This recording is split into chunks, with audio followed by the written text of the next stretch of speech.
Hi everybody, it is Max Mackintoshes back again for another video. This video is yet another speed build. I'm not sure what I'm gonna call this yet, but it ends up being like a stone and gray siding type of house, and it is quite big, way bigger than I intended it to be. I believe it ends up being 5 bedrooms and 4 bathrooms, and there is also an office downstairs, which could also be another bedroom if you so desire. And I furnished this for a cat as well, so you can also fit a cat in here. This build uses cats and dogs and Parenthood, and then I use a Seasons door, so there is Seasons in here, but it is just that one door. Honestly, I kind of forgot that I used it until after I uploaded it, but I figured, I might as well just keep it, and if you don't have Seasons for whatever reason, you'll just miss the one door. But I feel like everyone has Seasons. I've recently been trying to do packs that I feel like a lot of people have, and I feel like a lot of people have cats and dogs, but I've used that a lot.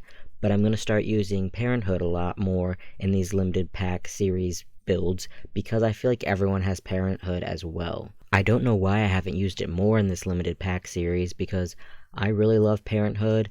The Parenthood counters are my favorite in the game, so I would have thought I would have used them by now, but I really haven't used Parenthood that much in this series, but it is used in this one, so that is nice and good. I actually had quite a bit of trouble building this house. I don't know why, like I was going for this certain style with the big porch, but then I just never really liked it, and so I spent ages fiddling with it, which I cut out for you because it was really not fun to watch. I certainly did not want to watch it, so figured no one else is going to want to watch it either. And if you can't tell, I built this in Newcrest on the 30 by 30 lot. You could place it wherever you want, but this one kind of has paths going off both sides of the lot, so it's kind of good to be in a corner lot like this. So that just to let you know, might be good to actually play in this lot. Recently, I've started to like fill up Newcrest with a bunch of my builds and just find some random families on the gallery to place in there just to kind of fill it up, because I always hate when I want to play Newcrest because of a certain lot or whatever like this, and then there's no neighbors because no one's in Newcrest, obviously. I don't know why it took me so long to think of doing that, but I'm so glad that I have started doing that. If you don't fill up Newcrest, you should try it out, see what you think of it. Also, you'll be able to see on the back patio, I did my little crisscross fencing thing that I love to do on the back porch. I feel like I just do this in all of my builds now, but I like how it looks, so I'm not gonna stop. And I tried to do foundation at first on this house, but then I wanted to do platform stairs, so then the whole house had to be on platforms then, because foundation and platforms can't touch each other, which is quite unfortunate. And then for the landscaping, it was kind of a little different than normal, because I raised it on a platform and then I put a bunch of plants on there. I thought it looked pretty neat, so I kept it, and I thought it's something different, so that's always good as well. I ended up creating a second layer in a little while on the ground floor. But other than that, we're back to my basic stuff, but there was that little interesting part of landscaping that I really enjoyed. But overall, I ended up really liking this house, even though it gave me a lot of trouble at first. It turned out real nice. I definitely want to play in this sometime soon. I think with my current family that I'm playing with, periodically, I'm going to have them move into here.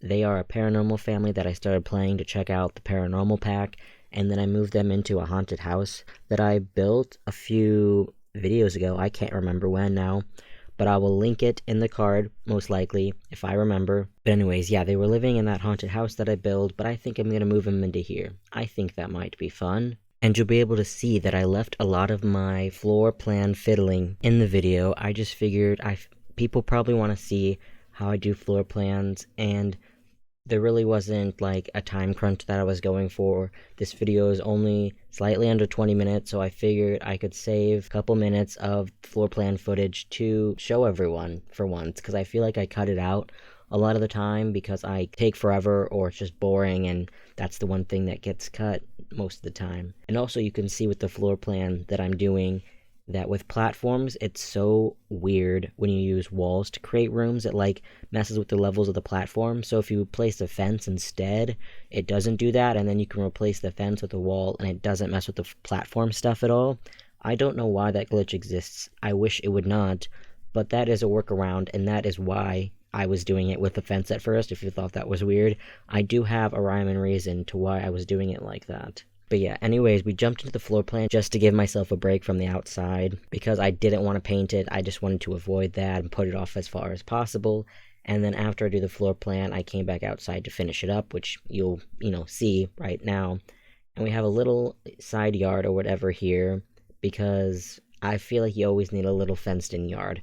Makes it look more complete and lived in, and I just think it's nice and good. But enough of my jibber-jabbering. I'm kind of tired of talking about this build already. We'll come back to it when we start furnishing it later on. But we can talk about something else for once. It's been a while since I've gone off topic and talked about some random stuff in a voiceover, I feel like, at least. So one thing that I just wanted to bring up, and I want to know if other people are the same way.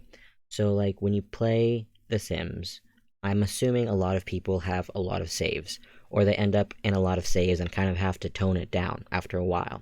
So I have quite a bit of saves, and I have like certain saves dedicated for building, and I always get so anxious and nervous thinking about deleting these extra build saves that are like filled up because I'm worried that I'll have forgotten to like upload something to the gallery that's in one of these saves, and then if I delete the save, obviously the build is gone, and then it's just gone forever, and that stresses me out. Like, it gives me a lot of stress and anxiety thinking about doing that, so then I just keep all of my saves, so then I have like a million saves, and it never dwindles down. It's quite a problem. I just live in constant fear that a good build's gonna go to waste, and I'll just never be able to find it again. Although I don't know my reasoning of not deleting saves of like playing. I guess you kind of go along with the build thing still, but I don't know, I just can't delete saves. It like stresses me out, I just can't do it.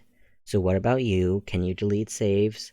Are you tough enough to delete saves unlike me, or does it make you nervous to delete them as well? Let me know. But like I was mentioning before, I have this like paranormal stuff save where I have this family of doing the paranormal things, and it is being really weird for me. Like, I don't know if I'm doing something or what, but the first time I played it, I would always fail. Like, it wouldn't let me do anything. It always said I was too scared. And so I got like the brave reward trait, and I just try to, combat that so I could actually play the paranormal stuff. And I couldn't figure it out the first time. It would not work. I couldn't do anything. I was always scared, and I failed every single gig. But I started playing it again like a few weeks later, and I was doing the gigs. It was like letting me complete them. I wasn't getting too scared, but it wasn't improving my career performance. It just stayed at really poor after like 6 successful gigs.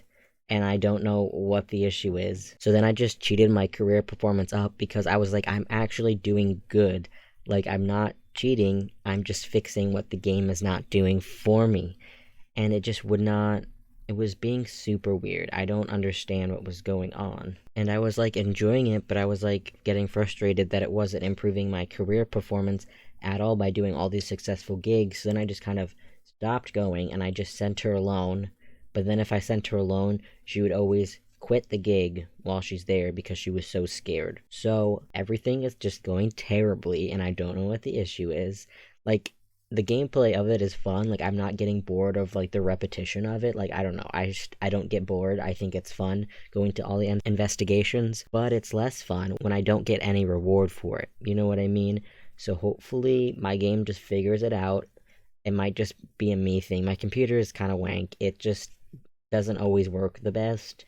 It struggles. It's probably because it's kind of old. It's probably like 4 to 6 years old. I can't quite remember. But she's always working hard, so The Sims is tough on her sometimes. So can't really fault her for that. I just wish it was better, I just want to play the paranormal pack and not have issues. Apparently that's asking too much. Maybe the next time I play it, it'll be better, because like the first time I couldn't even do a gig, I'd just fail. The second time it just was magically easier for some reason, so maybe next time I play, it'll just be so much better. Maybe next time it'll actually improve my career performance. Baby steps, I guess we just gotta take here. But that's fine. That's just how this game is. I'm not really super upset about it. I don't play that often anyway, and even if the playing was off for me, I still build. Building's like the most fun part for me anyway. Wow, that kind of ended up being a longer tangent than I intended. I just want to play the paranormal pack and not have issues. But anyways, you can see we missed the living room, kind of missed the dining room, And we're on to the kitchen now. The kitchen is very oddly shaped. I did not like the shape of it. It's super skinny and weird for like this grand of a house. But there was just like no other way around it. Like I couldn't figure out a better layout. And I guess it doesn't really matter. I mean, it's functional, so that's fine. But we just had to make do. I probably would have wanted the kitchen to be bigger and more square and have an island, but I guess this kind of skinny galley sort of like kitchen works just fine, I guess. But I still really like this house. It's not a deal breaker. I just would have liked if the layout worked a little bit better. Anyways, we're almost done with the first floor. I think we have like the office and like the hallway to do. Hallway was quite difficult for me actually. I just didn't know what to do. I never know what to do in hallways. They are tricky. And you could see I put like the pet bowl in the hallway here and the litter box in the bathroom down here. I think we missed that. I don't think I mentioned that yet, but yeah. And then in the office is like an office slash a cat room. We put like a cat tree in there. I thought about putting a couple and then like a little smaller one in the middle, but then I was like, that's too much. I'm being obnoxious. Cat doesn't need like a million homes. The one cat tree will do. And I kind of liked how the bookcases frame the window and the cat tree. Really like that look in the end, so I figured it worked out for the best. And we used this cats and dogs desk because I love it, and we just put a chair in the corner because, I don't know, fill up space. I don't really know what to do. We just kind of throw stuff in there and hope for the best. And we also put some little kitty beds because I think those are cute, and I never use them enough. This build is kind of all over the place slightly because I couldn't decide if I wanted to go for like white wood or dark wood in places. Like the living room has a lot of white wood, and then the office is kind of dark wood, and the dining room has a lot of dark wood, but then the sunroom that we hop on into here next is also kind of light wood, and I don't know what the style of the house is. It's very weird, but that's okay. I like it a lot still. And you could see in the sunroom here that I forgot to put a door to it, so I replaced the window that I originally had from the dining room to that room into a door, and that works out better and has the same kind of deal going on. Like I wanted the window to get some sunlight into the dining room, but the door will do just fine and do the same job as that one. And you'll be able to see that I put another cat tree in here because I feel like the cat deserves all of the little homes, all the little cat trees. And then just a bunch of little knickknacks and toys for the kiddos because I did furnish this for several kids. I believe there are 2 double beds, 2 single beds, and a toddler bed. So like in my mind, that's at least 3 kids. Maybe the teen is in one of the double beds.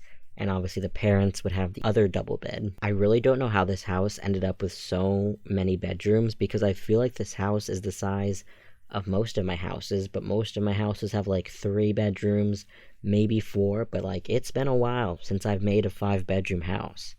But I guess it's good because more bedrooms are always good. I always have a million Sims in my game, and I would love to have 5 bedrooms in my Sims house. It's very handy. And as you can see in the toddler room, I went back to my roots and built a dinosaur room with the dinosaur wallpaper and dinosaur decals on the wall. I just really like them, and I think they're super cute. I don't know. They just speak to me, and I love them. And then in the next bedroom, you will see it ends up being like a blue room, and I believe the bed is from Parenthood. I don't use it very often, so that's why I'm thinking it's Parenthood, because I don't use Parenthood enough.